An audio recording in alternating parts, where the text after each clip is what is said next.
bwe yasiibanga waliwo nabbi mulamba yasiibanga olunaku n'alyayo olunaku n'asiiba olunaku n'alyayo olunaku kati uyu mwaka gwagendanga okuggwako ng'asiiba emyezi emeka myezi 62 naye wano mwezi gumu gwokka ate tusiiba misana ekiro netubeera nga tusiibulukuka kagamba obwangu obulimu buyitirivu nnyo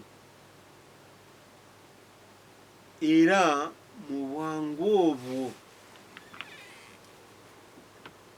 Allah subhanahu wa ta'ala yalibadde nga atugamba tulemera kulya ddaako naye obwangu oli mu kusiiba nti ogenda okusiiba nga ddaako ogizeeki bulidde era si tomugayalirira ddaako oyo akwatirira olubuto lwo nerutakukolako fujjo akwatirira olubuto lwo nerutononeka olubuto olugenda okusiiba lwetaaga lugwemu akantu singa okusiiba kuba kutandise terusanga buzibu bwonna yuridu llahu bikum lyusra wala yuridu bikum lusra Allah yatwagaliza obwangu mu kusiiba so si kutukalubiriza n'olwebigambo ebyo tubagaliza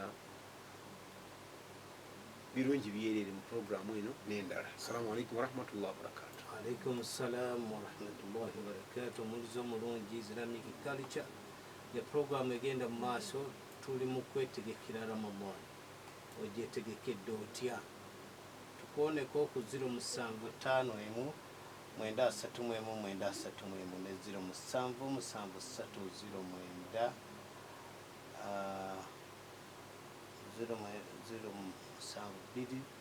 079 kale tukoneko tulabe insha Allahu taala wewetegekedde Ramadan.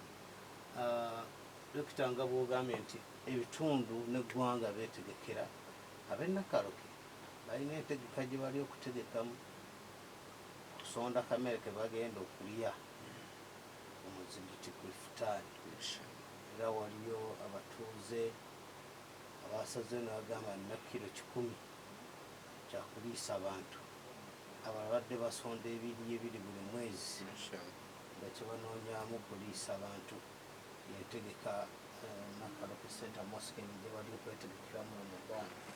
Kakati ali eyo nga yandyagadde okwetaba ku programu eyo genda bugenzi onoonye imaamu w'omuzigiti ogwo insha Allah taala kanda baali ku line. Assalamu alaikum.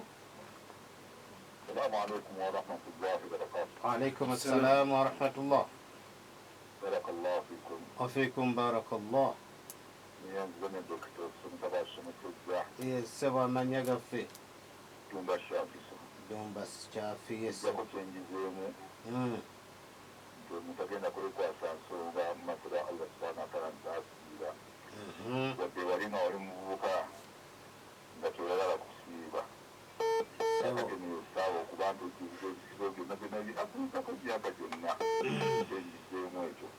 Assalamu alaikum warahmatullahi wabarakatuh. Alaikum assalam warahmatullahi wabarakatuh. Assalamu alaikum. Alaikum.